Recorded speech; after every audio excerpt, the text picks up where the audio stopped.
सबसे पहले मैं अपने मेहमानों का शुक्रिया अदा करना चाहूँगी जिन्होंने अपना कीमती वक्त दिया। अल्लामा साहब दोनों का बहुत शुक्रिया कि आप लोगों ने हमें वक्त दिया। अल्लामा साहब बताइएगा, नईम अब्बास साहब आप बताइएगा कि महंगाई के असबाब क्या हो सकते हैं? अऊज़ु बिल्लाहि मिनश शैतानिर रजीम, बिस्मिल्लाहिर रहमानिर रहीम। सबसे पहले तो मैं आपकी तमाम टीम का शुक्रिया अदा करता हूँ जिन्होंने इस मौजू पर गुफ्तगू और लब कुशाई का मौका फ़राहम किया। किसी भी माशरे में, किसी भी मुल्क में, किसी भी सोसाइटी में महंगाई का जो तासुर पाया जाता है कि महंगाई ज़्यादा हो गई है और लोगों को ये महसूस होता है कि अब चीज़ें हमारी दस्तरस से बाहर हो गई हैं, ख़रीदना हमारी ताकत में नहीं रहा।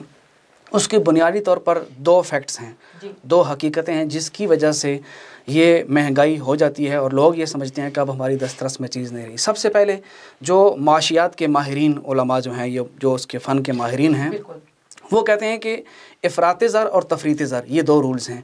इफ़राते ज़र जब भी होगा कि जब माशरे के अंदर जो पैसे की मिकदार है, करेंसी की मिकदार है, जब वो ज़्यादा हो जाती है, माशरे में लोगों के हाथ में करेंसी ज़्यादा आ जाती है, क्योंकि हर मुल्क एक ख़ास मिकदार में करेंसी जारी कर सकता है और वो भी स्टेट बैंक के साथ जो मुआहदा होता है उसके मुताबिक। उससे ज़्यादा जब भी होती जाएगी माशरे के अंदर, जब लोगों के हाथ में पैसा ज़्यादा आएगा, इफ़रात ज़र होगा। जब लोगों के हाथ में पैसा ज़्यादा होगा तो चीज़ों की तलब ज़्यादा होगी। जब डिमांड ज़्यादा होगी और चीज़ें कम होंगी तो ख़ुद ब खुद कीमत उनकी हाई हो जाती है। सबसे मेन फैक्ट्स ये है कि इफ़रात ज़र, लोगों के पास जो माल आता है वो माल ज़्यादा है, तलब ज़्यादा है। जब डिमांड ज़्यादा होगी और रसद कम होती है, चीज़ें कम होती हैं, तो इस सिलसिले में मार्केट के अंदर उन चीज़ों का रेट हाई हो जाता है और फिर उस पैसे के मुकाबले में जब देखा जाता है तो एक आम तबका जिसके पास वो माल नहीं होता, उनके पास सरमाया नहीं होता, तो उनकी निस्बत से वो चीज़ महंगी शुमार होती है। पहला फैक्ट है। दूसरा जो फैक्ट है और जो हकीकत है वो ये है कि माशरे के अंदर कुछ ऐसे अनासिर पाए जाते हैं कि जो अपने मुनाफे के लिए, अपनी सहूलत के लिए वो ज़ख़ीरा अंदोज़ी करते हैं, जिसको हम इस्लामिक टर्म के मुताबिक एहतिकार कहते हैं और ये फ़ेल हराम है। वो लोग क्या करते हैं कि जब माशरे को एक ख़ास चीज़ की ज़रूरत होती है तो उसकी मख़सूस मिक़दार को उठाकर महफूज कर लिया जाता है। और ये एक हकीकत है कि जब माशरे के अंदर ज़रूरत की चीज़ ज़ख़ीरा अंदोज़ी का शिकार हो जाए, मार्केट में वो चीज़ कम होती है।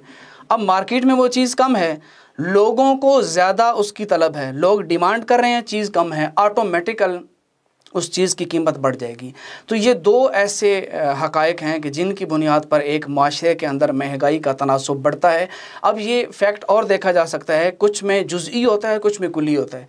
बाज़ औक़ात किसी एक चीज़ की महंगाई पूरे माशरे को मुतासर कर देती है। मिसाल के तौर पर डॉलर का रेट बढ़ गया, या इसके अलावा आप देख लें कि अगर जो तेल की कीमत है, जो डीज़ल है, पेट्रोल है, उसकी कीमत बढ़ जाएगी, तो जितने काम भी इन दो चीज़ों के ऊपर डिपेंड होंगे उन सब की कीमतें खुद ब खुद बढ़ जाएंगी। सही। तो ये एक तीसरा फैक्ट हमारे सामने आता है। उसके अलावा दरामदात और बरामदात में गैर मुनज़्ज़म निज़ाम भी एक माशरे को महंगाई की दलदल में भेज देता है। तो ये वो माशियात के इल्म के मुताबिक वो हक़ाइक़ हैं कि जिनकी वजह से किसी माशरे के अंदर महंगाई हो जाती है।